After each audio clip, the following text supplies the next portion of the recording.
Hi, and welcome to the show. Subscribe at kevinmd.com/podcast. Get CME for this episode by clicking on the CME link in the show notes. Today, we welcome back Farid Alsabeh. He is a clinical psychologist.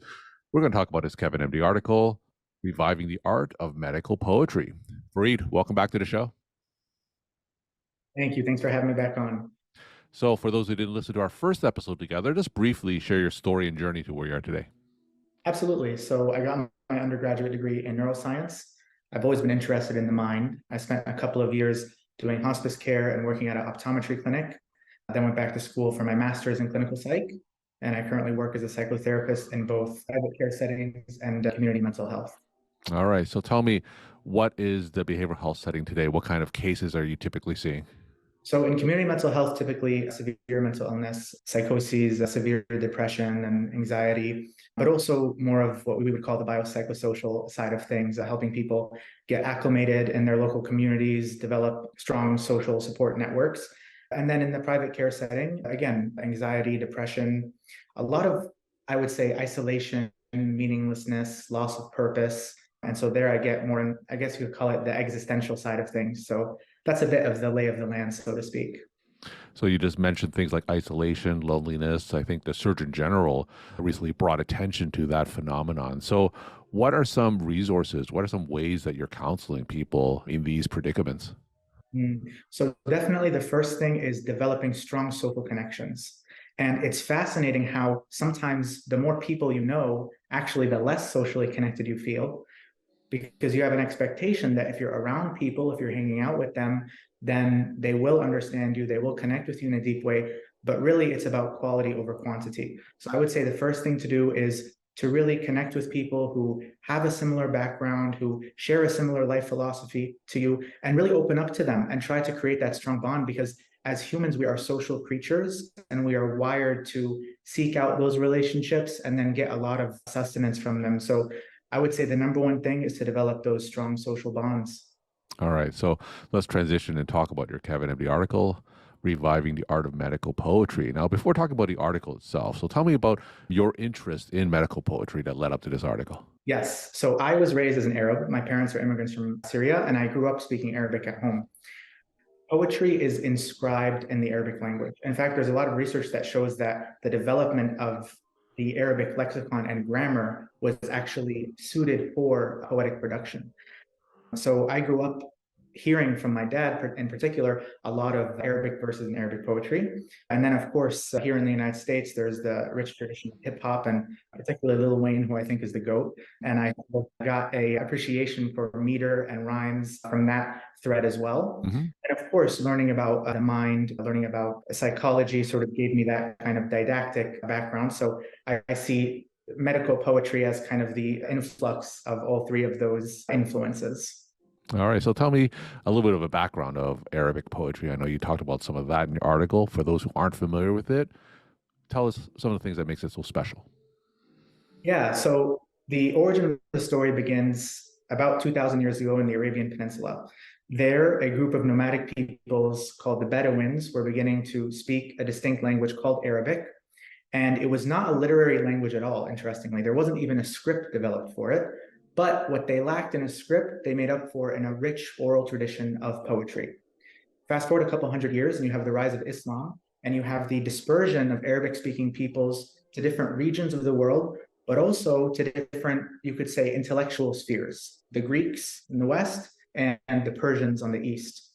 So then you had a situation where this Arabic language that was traditionally used in a poetic tradition, combined with the intellectual tradition of the Greeks and the Persians primarily. And so you get this kind of rich kind of hybrid that comes out of it, which is didactic poetry, namely poetry that is used for the service of teaching certain knowledge. You had these teachers who were well-versed, no pun intended, in creating verses, creating poems that were intended to teach students in a very catchy way the knowledge that they wanted to impart to them. So, as it relates to medicine and healthcare, is there any history in the Arabic poetry tradition that teaches medical knowledge? Absolutely. So as I just mentioned, there was the didactic poetry tradition that included such things as astronomy and anatomy. But then you have, of course, the crown of all the knowledge as far as Arabs are concerned, which is medicine. In fact, medicine is so highly regarded by the Arabs that in some Arabic dialects, a doctor is called the Hakim, which literally translated means the wise one. So medicine is considered the height of wisdom. So of course, in the tradition of didactic poetry, what would emerge as one of the richest forms of it would be didactic poetry of the medical genre. And although there are a lot of names I could mention, the medical poem of Ibn Sina, also known in the West as Avicenna, is probably the most well-known. It was passed on to Europe and actually taught in medical schools in Europe.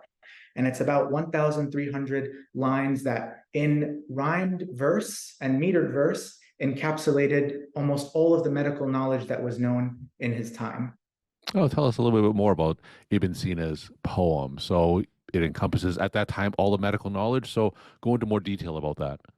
Yeah. So, for example, you find a definition of medicine at the very beginning. So even non-Arabic speakers can notice the end of those two half lines rhyme. And the translation of that line is medicine is the preservation of the health of the body and the removal of symptoms that appear in the body. And so it was intended as this kind of catchy phrase for doctors in training to be able to remind themselves, okay, what is this art that I'm practicing? What is this theory that I'm learning? You also find sections about how to take care of the ill during travels. You also find sections about the four humors of the body, which was an outdated but actually very complex theory that existed at the time. And really almost as we would consider it a review of systems, ophthalmic issues, gastrointestinal issues, issues related to the muscle, and so on. So it really is a very comprehensive description of medicine, again, encompassing almost everything that was known at the time. You mentioned that that poem specifically had a lot of influence throughout Europe. So talk about some of those influences you mentioned. Yeah, so for example, it was taught in a medical school in France. And I just really want to emphasize to the listeners how remarkable it is that this would be taught in a non-Arabic setting, because of course, half of the magic of it is the fact that it's in this verse that follows a meter and follows a rhyme. So it really speaks to the high quality of didactic training that it had, that even removed from that original poetic context, the content itself was enough to be translated into Latin, which was, of course, the primary language for instruction at the time, and disseminated, I want to say, until the 1700s or 1800s with the rise of modern medicine. So your Kevin MD article was titled Reviving the Art of Medical Poetry. So that assumes that medical poetry has become a little bit more in the background. So talk about the state of medical poetry in medicine today. Yeah, so I believe there was one poet, an MD allopath, maybe 150 years ago. That's the only source I could find. And maybe in a future article, I'll talk about the remnants of it, so to speak. But I do believe that we live in a dark age of medical poetry. And that's why I developed some of the examples in my article. And I'm wondering if I could recite one of those examples to you now. Of course. Perfect. So, for example, one of them is one that I use when I'm doing an intake with a client, and I suspect that they may have a depressive disorder. And so the rhyme starts like this. For depression, at least one of two: loss of interest or a lowered mood. And then some of these symptoms combined, so in total, they make at least five: changes in appetite or in weight, sleeping too much or staying awake, agitation or movements are slow, high fatigue or the energy's low, thoughts of guilt or of not having worth, trouble concentrating on your work. And the last one is thinking to die, either thoughts about it or to try. And the symptoms continue at least a duration of time of 2 weeks. So there you have all the diagnostic criteria of a major depressive disorder, along with the chronicity. So this is something that I use when I'm in an intake, for example. And if I suspect that the client has a depressive disorder, in order to remind myself, there I am with my clipboard, I'm listening to the client, but then I can kind of have this very catchy verse kind of running in the background of my computer, so to speak, that will help me really figure out what are the specific criteria that I should be asking about, and then what's the chronicity, and so on and so on. And you'll notice, Dr. Kevin, that it is quite catchy, and there's two reasons for that. The first is that it does follow a set meter. The technical name for the meter is a triplet. da-da-dun, da-da-dun, da-da-dun, Mm-hmm. da-da-dun, da-da-dun, da-da-dun. Another thing is that it follows a doublet rhyming. For depression, at least one of two, loss of interest or a lowered mood. So these two aspects of the verse are taken directly from Arabic didactic poetry, because Arabic didactic poetry follows a meter called rajaz, which actually in Arabic refers to the movement of a camel's leg as it's shaking, because there is kind of something oscillating about the rhyme. For depression, at least one of two, loss of interest or a lowered mood. And so you talk about reviving.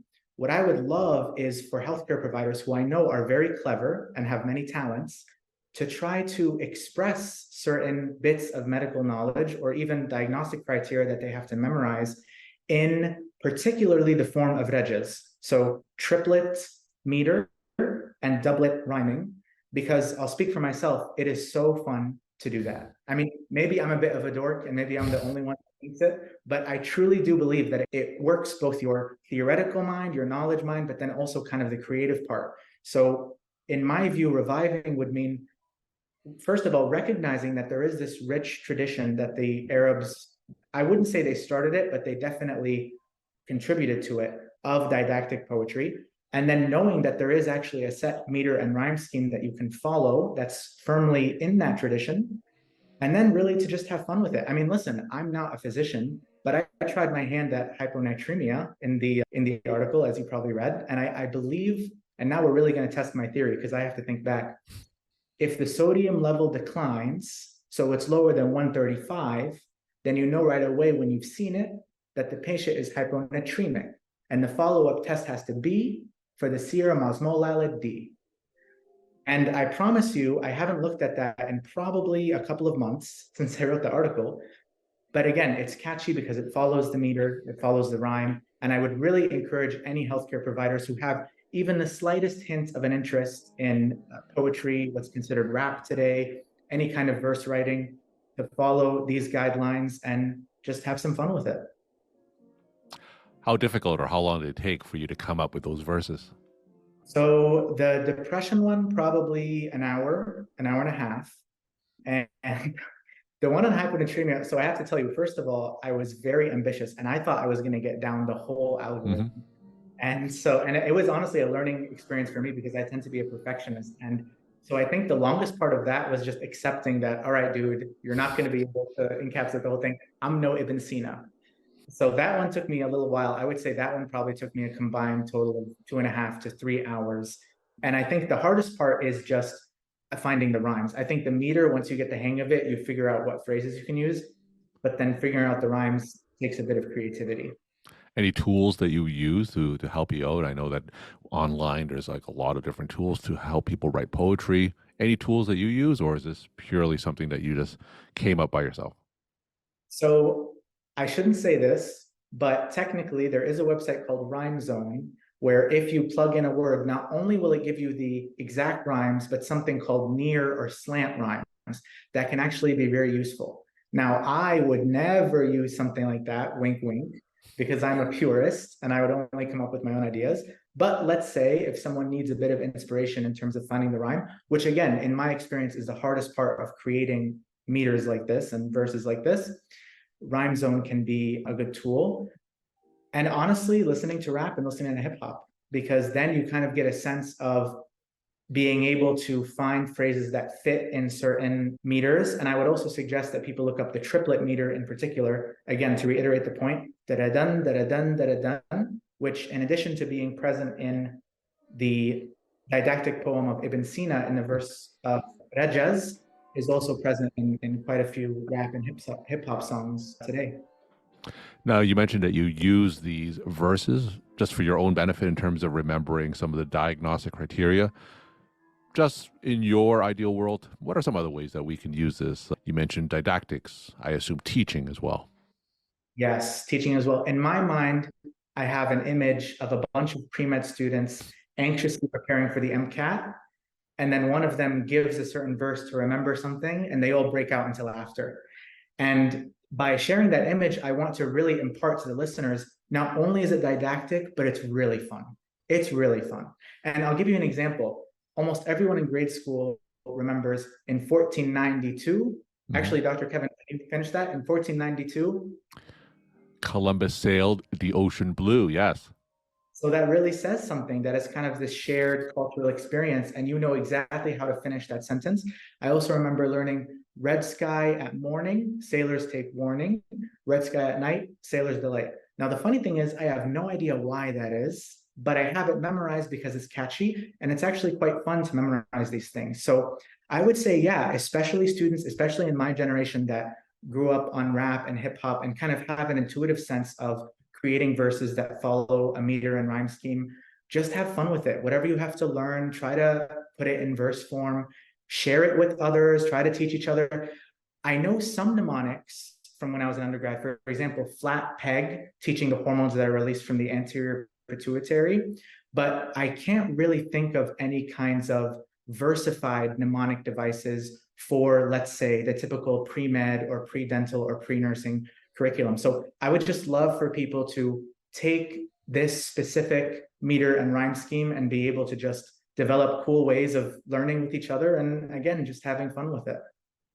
And my final question, tell us some of your take-home messages that you want to leave with the Kevin MD audience. Learning can be fun. Mm. I know it's daunting in the process of, let's say, becoming a physician or becoming a psychologist, a dentist, a nurse, you name it. There's a lot of anxiety, to go back to our conversation about mental health, associated with this process. But there are moments where you can have some fun with it, especially if you're in a communal setting. Again, to go back to what we talked about, finding social bonds.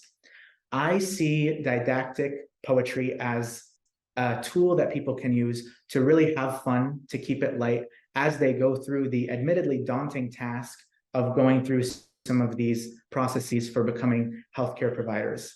So get amongst yourselves, find, the most poetically inclined friends that you have, and go for it. And who knows, maybe in the future, someone will create another Kevin MD article that touches on a different topic that follows this meter and rhyme scheme. And that's what I'm hoping for, is a revival and proliferation of this really unique poetry form that I feel is good for the people who are learning and also the people who are developing it as well. Farid, thank you so much for sharing your time and insight. And thanks again for being on the show. Thank you, Dr. Kevin. I really enjoyed it.